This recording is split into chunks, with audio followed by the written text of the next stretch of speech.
अस्सलामुअलैकुम स्टूडेंट्स, उम्मीद करता हूँ आप लोग खैरियत से होंगे। हाजिर हूँ एमएफ इंग्लिश सेंटर से। तो स्टूडेंट, आज जो है अपना बहुत ही इंपॉर्टेंट टॉपिक करेंगे जो कि है कपल। तो अगर आपने टॉर्क का टॉपिक नहीं देखा है तो वो ज़रूर देख लीजिएगा, क्योंकि टॉर्क के टॉपिक से ये कपल जो है वो रिलेट करता है। तो आप जो है वो यूट्यूब के सर्च बार में जाके लिखिएगा torque, MF English centre video मिल जाएगी। ठीक है, उसमें मैंने डिटेल में समझा दिया है और जो न्यूमेरिकल था वो भी करवा दिया है।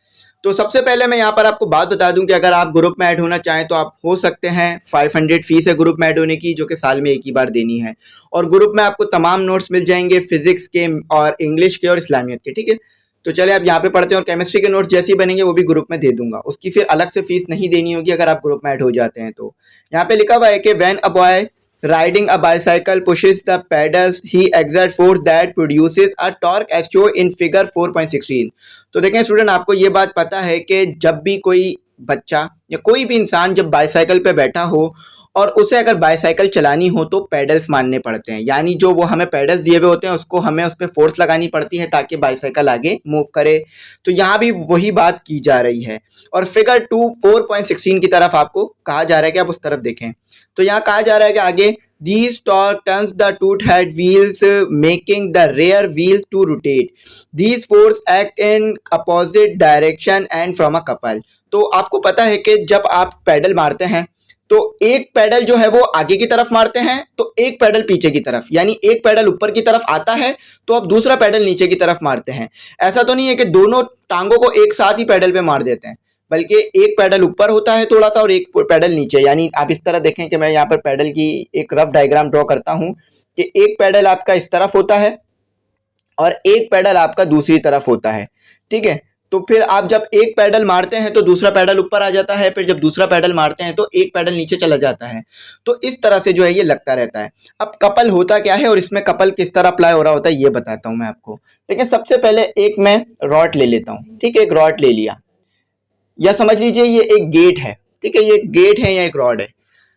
तो कपल ये है कि दो सेम फोर्सेस हों, यानी एक फोर्स इस कोने पे लग रही हो, ये भी एफ है, और एक फोर्स जो है वो इस तरफ लग रही हो, ये भी एफ है, लेकिन ये नेगेटिव हो।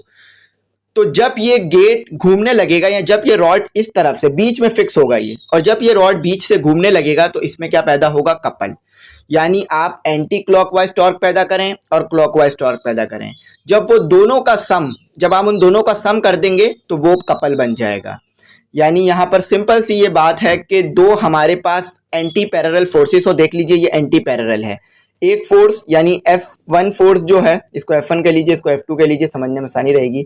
F1 फोर्स ऊपर की तरफ लग रही है, F2 फोर्स जो है वो नीचे की तरफ लग रही है, लेकिन दोनों जो है वो अपोजिट डायरेक्शन में लग रही है। ये माइनस का साइन जो है वो अपोजिट डायरेक्शन के लिए।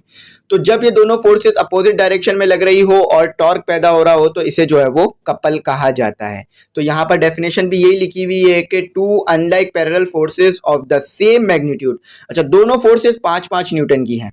ठीक है, तो दोनों फोर्सेस 5-5 न्यूटन की हैं और से अलग अलग जगह पर लग रही हैं, but not acting along the same line. मगर एक लाइन पे नहीं लग रही, एक इस कोने पे लग रही है फोर्स और एक इस कोने पे। ठीक है, और बॉडी जो है वो रोटेट कर रही है, बॉडी के अंदर जो है वो रोटेशन पैदा हो रही है। तो इस सूरत में हम कहते हैं कपल। कपल की जो सीधी सीधी डेफिनेशन है वो ये है कि दो फोर्सेस हों, सेम मैग्नीट्यूड की हों और अलग अलग जगह पर लग रही हों और एक दूसरे के एंटी पैरेलल हो, तो हमारे पास कपल जो है वो प्रोड्यूस हो जाता है। तो टॉर्क से ये कुछ कुछ हद तक जो है वो रिलेट करता है। यानी हम पीछे टॉर्क पढ़ चुके हैं कि हमारे पास जो है वो टर्निंग इफेक्ट पैदा होता था, फोर्स लगने से मूवमेंट आर्म था, टर्निंग इफेक्ट जो है वो पैदा हो जाता था। जैसे कि यहाँ पर आपके पास ये मूवमेंट आर्म है, यहाँ पर आपने फोर्स लगाई तो ये टर्निंग इफेक्ट पैदा हो गया और बॉडी जो है वो एंगुलर वेलोसिटी बॉडी में आ गई, सर्कल में घूमने लगी। तो इसी तरह से कपल भी है कि दो फोर्सेस हो आपके पास, एक F1 हो एक F2 हो, और दोनों फोर्सेस जो है वो अलग अलग लग रही हो। एक फोर्स एक पॉइंट पे लग रही हो, एक फोर्स दूसरे पॉइंट पे, लेकिन सेम मैग्नीट्यूड की हो, दोनों फोर्सेस सेम हो, तो आपके पास क्या? कपल पैदा हो जाता है। ठीक है, तो बहुत सिंपल है, सिंपल डेफिनेशन है, कोई भी इसमें समझने में आपको मुश्किल नहीं होगी। तो जब कोई स्टूडेंट या कोई जब बच्चा साइकिल चला रहा हो और पैडल मार रहा हो तो वो भी यही चीज कर रहा होता है सेम, कि वो जो है वो कपल लगा रहा होता है। यानी दो फोर्सेस सेम, यानी दोनों पांव सेम फोर्सेस ही लगा रहे होते हैं बच्चों के। अक्सर हम जब साइकिल चला रहे होते हैं तो आप ऐसा तो महसूस नहीं करते कि एक पाँव ज़्यादा फोर्स लगा रहा है और एक पाँव कम, बल्कि जो दोनों हमारे पाँव होते हैं वो सेम फोर्सेस अप्लाई कर रहे होते हैं, लेकिन अपोजिट डायरेक्शन में। एक डायरेक्शन में जो है एक तरफ जो है वो ऊपर की तरफ फोर्स अप्लाई करते हैं, एक तरफ नीचे की तरफ, यानी एक जो है वो सामने की डायरेक्शन में अप्लाई करते हैं और एक पीछे की तरफ, ताकि पैडल जो है वो घूमता रहे। अगर दोनों सेम ही डायरेक्शन में अप्लाई कर दी ना फोर्स, कभी ऐसा कीजिएगा कि सेम डायरेक्शन में अप्लाई कर दें फोर्स, तो पैडल घूमने के बजाय एक तरफ ब्लॉक हो जाएगा। यानी अक्सर आपने देखा होगा कि हम अगर साइकिल पे खड़े हो जाएं और पैडल पे सारा जोर दे दें तो पैडल क्या होता है, जाम हो जाता है। क्यों? क्योंकि फिर हम दोनों टांगों से एक ही तरफ फोर्स लगा देते हैं, यानी सेम डायरेक्शन में, तो जिसकी वजह से पैडल मूव नहीं कर पाता, एक ही तरफ रुक जाता है। हाँ, अब अगर आप ऐसा करें कि एक फोर्स नीचे की तरफ एक फोर्स ऊपर की तरफ लगाएं पैडल में, तो फिर जो है वो पैडल मूव करेगा। तो ये जो है पैडल के पीछे की साइंस थी कि उसके ऊपर कपल लग रहा होता है। अब आपसे कोई पूछे ना पैडल कैसे घूम रहा होता है, तो आपने उस पर बताना है कि भाई उस पर पैडल पे, यानी जो साइकिल का पैडल होता है उसके ऊपर कपल लग रहा होता है। अच्छा, बाइक में ये काम नहीं हो रहा होता और ना ही कार में, यहाँ सिर्फ साइकिल में बताया जा रहा है आपको, क्योंकि साइकिल में इंजन नहीं होता कोई, आप जानते हैं। तो अब आपसे कोई पूछे ना कि साइकिल का पैडल में क्या साइंस अप्लाई हो रही होती है, तो आपने उसको बताना है कि साइकिल के पैडल के मोशन में टॉर्क, ये जो हमारे पास कपल अप्लाई हो रहा होता है, कि दो हम सेम फोर्सेस लगा रहे होते हैं लेकिन एक दूसरे के अपोजिट होती हैं और जो है सेम मैग्नीट्यूड की होती हैं, तो फिर उससे रोटेशन पैदा होती है, कपल पैदा होता है। अच्छा, यहाँ पर हमें जो है वो फिगर 4.17 की तरफ भी इशारा किया जा रहा है, कि कहा जा रहा है कि 4.17 देखें, तो 4.17 क्या है वो भी पढ़ते हैं। Figure 4.17 shows the forces required to turn steering wheel of a car. The two equal and opposite forces balance so the wheel will not move up, down or stay away. However, the wheel is not in equilibrium. देखें यहाँ पर क्या बात की जा रही है, आपने स्टेयरिंग व्हील तो देखा होगा और अब कभी जो है इसको घुमाने की भी कोशिश की होगी, तो इस तरह की रफ डायग्राम जो है स्टेयरिंग व्हील की होती है, ठीक है, इस तरह की रफ डायग्राम। ये आपके पास एक गाड़ी में स्टीयरिंग व्हील है, तो अगर आपको इसको मोशन कराना है तो आप क्या करेंगे कि एक हाथ इधर रखेंगे, जैसे कि आप देख सकते हैं। अगर आप फिगर को जरा ध्यान से देखें तो आपको बात समझ में आएगी कि फिगर में एक हाथ इस तरफ रखा हुआ है, एक हाथ इस तरफ, तो इस तरफ वाला हाथ जो है वो उस तरफ फोर्स लगाएगा और इस तरफ वाला हाथ जो है वो नीचे की तरफ फोर्स लगाएगा, तो स्टीयरिंग व्हील रोटेट करेगा। अब अगर मैं ये क्या करूं कि ये दोनों फोर्सेस जो है ना वो ना लगाऊं, बल्कि उसको थाम लूं, बस जो है मैं स्टीयरिंग व्हील को पकड़ लूं, तो स्टीयरिंग व्हील अब मोशन नहीं करेगा। तो स्टीयरिंग व्हील को मोशन कराने के लिए भी कपल चाहिए होता है। क्यों? क्योंकि एक फोर्स इस तरफ लगाते हैं आप, दूसरी फोर्स इस तरफ लगाते हैं, एक हाथ से फोर्स देखें इस तरह से कि इस तरह स्टीयरिंग व्हील होता है, एक हाथ से फोर्स यूं और दूसरे हाथ से यूं, फिर इस तरफ यूं और यूं, तो इस तरह स्टीयरिंग व्हील घूमता है। अब मैं क्या करूं कि दोनों फोर्स एक ही तरफ लगा दूं, यूं कर दूं, यूं, तो अब स्टीयरिंग व्हील तो मूव नहीं करेगा, बल्कि वो तो उखड़कर हाथ में ही आ जाएगा। अब दोनों फोर्स में एक ही साइड लगा दूं तो नहीं मूव करेगा, या दोनों फोर्स अलग अलग लग रही है, एक हाथ यूं जा रहा है तो दूसरा हाथ नीचे जा रहा है, ठीक है, अपोजिट फोर्सेस लग रही हैं लेकिन सेम मैग्नीट्यूड की लग रही हैं, तो इस तरह से स्टीयरिंग व्हील पे भी कपल पैदा होता है। अगर सेम फोर्सेस अगर आप सेम डायरेक्शन में लगा देंगे तो मोशन नहीं होगी, रुक जाएगी, ठीक है। यही बात यहाँ पे बताई जा रही है और इसी तरह की बात भी नीचे की जा रही है। तो अब आपको जो है वो यहाँ पर छोटी सी डेरिवेशन जो है वो कराई जा रही है, बिल्कुल छोटी सी है। कपल का जो है वो फॉर्मूला एक तरह से कह सकते हैं कि बताया जा रहा है कि कपल का आपके पास क्या फॉर्मूला होता है। देखिए, टॉर्क और कपल का फॉर्मूला सेम होता है, ठीक है। अच्छा, थोड़ी सी यहाँ पर मैं आपको डेफिनेशन करा देता हूँ, छोटी सी डेरिवेशन करा देता हूँ ताकि आप कपल के फॉर्मूले को समझ सकें। तो कपल को हम इस तरह डिनोट करते हैं। अगर आपको कपल निकालना है तो क्या करना होगा कि जो दोनों टॉर्क पैदा हो रहे हैं, देखें यहाँ पे भी ये टर्निंग इफेक्ट पैदा हो रहा है ना, तो यानी टॉर्क पैदा हो रहा है, और यहाँ भी टर्निंग इफेक्ट पैदा हो रहा है, तो ये भी टॉर्क पैदा हो रहा है, ठीक है।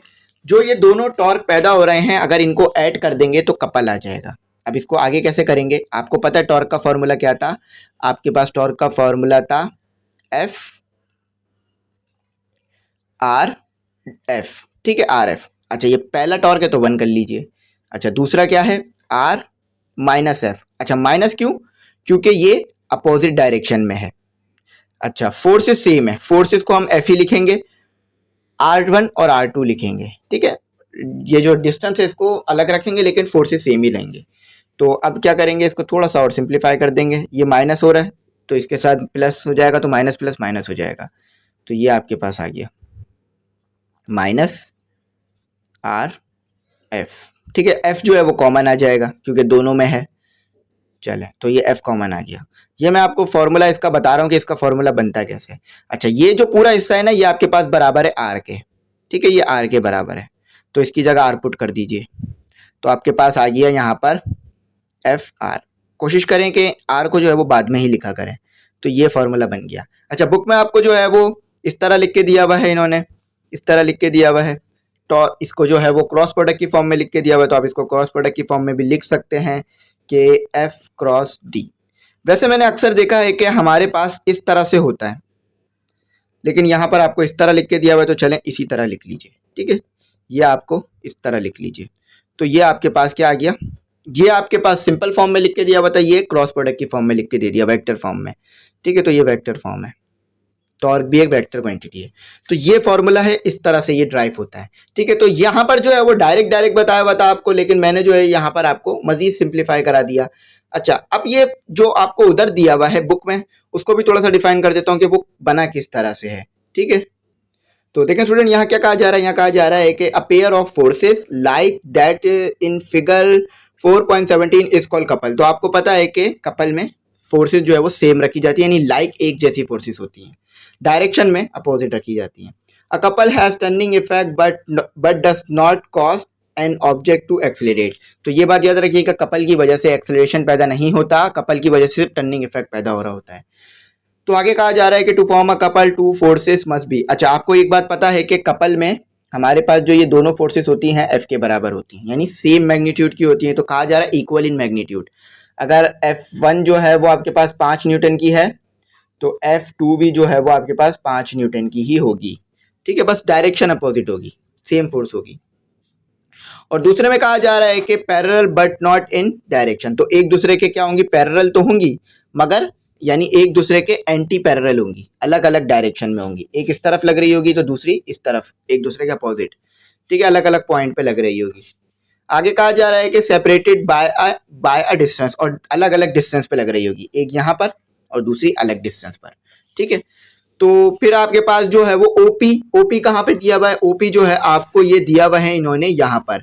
अगर आप स्टीयरिंग व्हील वाली डायग्राम देखें तो 4.17 जो है ये ओपी है, ओपी क्या है, डिस्टेंस, ठीक है, तो यहाँ डिस्टेंस डाल दिया। अच्छा, ओ क्यू क्या है, ओ क्यू भी डिस्टेंस है, तो डिस्टेंस डाल दिया।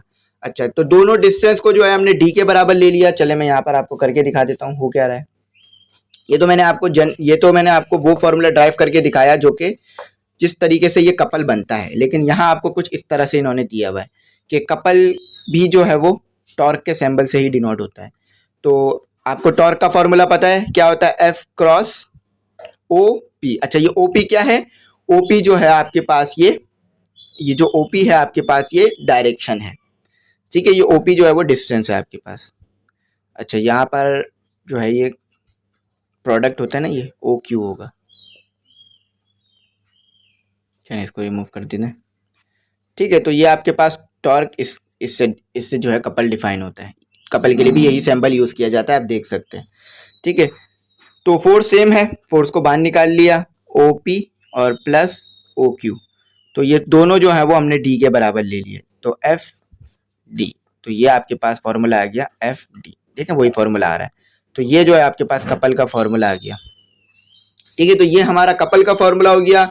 अच्छा, नीचे भी लिखा हुआ है कि टॉर्क ऑफ कपल यानी टॉर्क का यहाँ पर फॉर्मूला आपको, कपल का जो यहाँ पर फॉर्मूला है आपको इन्होंने बताया कि किस तरह का होता है। Torque of couple one of the force perpendicular distance between the forces. तो ये जो है आपके पास फोर्स है। अच्छा, फोर्स और डिस्टेंस के दरमियान क्या एंगल बन रहा है ये आपने देखना है। देखें ये जो है वो 90 का एंगल बन रहा है, मैं आपको यहाँ दिखाता हूँ। ये आपकी फोर्स हो गई, ठीक है। अब ये एंगल देखें 90 का बन रहा है, तो ये डिस्टेंस यानी एंगुलर, ये जो डिस्टेंस है आपके पास परपेंडिकुलर डिस्टेंस और फोर्स के दरमियान 90 का एंगल बन रहा है। अच्छा, एक बात और याद रखिएगा, ये टॉर्क यानी ये कपल, ये फोर्स, ये डिस्टेंस, ये तीनों एक दूसरे के परपेंडिकुलर है, तीनों एक दूसरे के परपेंडिकुलर है। यानी अगर 2 डायमेंशन बनाओ तो इस तरह बनेगा, ये इस तरह बनेगा, ठीक है। यहाँ पर ये तो आपको लग रहा होगा कि मैंने इसके साथ ही ड्रॉ कर दी, लेकिन ये 3 डायमेंशन बनाया है, इस तरह बनाया मैंने कि ये 2 चीज़ें ले ली और ये तीसरी चीज़ ले ली, ठीक है, इस तरह बनाया। हर चीज़ एक दूसरे के परपेंडिकुलर, तो हर चीज़ एक दूसरे के परपेंडिकुलर होगी, ठीक है। और कपल जो है यहाँ पर मैंने आपको डिटेल में एक्सप्लेन कर दिया, और कपल का फॉर्मूला क्या है, एफ डी, यानी force multiply by perpendicular distance. सही है। तो उम्मीद करता हूँ बात समझ में आ गई होगी। अगर कुछ नहीं समझ में आया तो पूछ लीजिएगा, इंशाल्लाह जो है मैं बता दूंगा। ठीक है। और ग्रुप में ऐड होना हो तो बता दीजिएगा, इंशाल्लाह ग्रुप में ऐड कर लिया जाएगा। ये जो है याद कर लीजिएगा इस फॉर्मूले को। तो यहाँ इसका भी कोई हमारे पास वो नहीं है, कोई न्यूमेरिकल नहीं है इसका, तो आगे जो न्यूमेरिकल है वो इसके हमें अलग दिए हैं, वो करेंगे। ठीक है। अच्छा, यहाँ पर आपको जो है वो एक सेल्फ असेसमेंट क्वेश्चन में एक न्यूमेरिकल टाइप चीज दी हुई है। ठीक है। यानी उसमें जो है वो टॉर्क ऑफ द कपल यानी कपल पता करने के लिए दिया हुआ है, तो उसको सॉल्व करते हैं। ठीक है। उसका आंसर निकालते हैं, वो भी न्यूमेरिकल है एक तरह से। अच्छा, जो दूसरा वाला आपको नजर आ रहा है सेल्फ असेसमेंट का क्वेश्चन, यानी जो क्वेश्चन नंबर 11 है, वो सेल्फ असेसमेंट का क्वेश्चन जो है ना, हम अपना जब करेंगे जब हम इसकी एंड ऑफ द एक्सरसाइज यानी end of the unit exercise solve करेंगे। ठीक है। तो गिवन डेटा में आपको क्या दिया हुआ है, सबसे पहले गिवन डेटा लिख लेते हैं। देखिए यहाँ पे कहा जा रहा है कि इफ टू फोर्सेस, दो फोर्सेस हैं 5 न्यूटन, दोनों फोर्सेस 5 न्यूटन की हैं। यानी आप एक ही लिख लीजिए, दो लिखने की जरूरत नहीं है, मैं एक ही बार फोर्स लिख लीजिए। Each from a couple and the movement arm is, और मूवमेंट आर्म यानी डी, मूवमेंट आर्म किसे कहते हैं, डी को। अच्छा, 0.5 मीटर। अच्छा, तो फिर आगे कहा जा रहा है कि then what will be torque of the couple. तो टॉर्क ऑफ द कपल क्या होगा ये पूछा जा रहा है, गिवन डेटा। ठीक है। टू फाइंड क्या करना है, टू फाइंड ये क्या होगा आपने बताना है। तो सॉल्यूशन लिखिए और फॉर्मूला लगा दीजिए। फॉर्मूला क्या है, एफ डी। तो आपको वैल्यूज दी हुई है इन्होंने, एफ क्या है 5 न्यूटन की और डी क्या है 0.5 की। तो यहाँ पर जो है आपका फॉर्मूला आ जाएगा। तो स्टूडेंट इसका जो हमारे पास आंसर आएगा वो आएगा 2.5। ठीक है। जब हमने 5 को मल्टीप्लाई कराया 0.5 से, 5 को मल्टीप्लाई कराया 0.5 से, तो हमारे पास आंसर आया 2.5। ठीक है, 2.5। और यूनिट क्या होगा, न्यूटन सेकंड। न्यूटन किस लिए, क्योंकि फोर्स है, और न्यूटन मीटर होगा, न्यूटन मीटर। न्यूटन यानी फोर्स है और डिस्टेंस है तो मीटर। तो ये आपके पास जो है इसका आंसर आ गया। ये हमने इसका एक न्यूमेरिकल कर लिया। तो उम्मीद करता हूँ यहाँ तक आपको समझ में आ गया होगा, कुछ मसला नहीं हुआ होगा। तो यहाँ तक हमारा काम हो गया है। तो आखिर में आपसे यही कहूँगा कि चैनल ज़रूर सब्सक्राइब कीजिएगा, बेल आइकन प्रेस करके दोस्तों में ज़रूर एक बार शेयर कीजिएगा। ठीक है। और अगर आप ग्रुप में ऐड होना चाहें तो व्हाट्सएप नंबर स्क्रीन पर आ रहा होगा, शुरू में भी और आखिर में भी, तो उस पर कॉन्टैक्ट कर लीजिएगा। मैं आपको क्राइटेरिया उधर भी बता दूंगा। ठीक है। Thanks for watching. अल्लाह हाफिज़। दुआ में याद रखिएगा।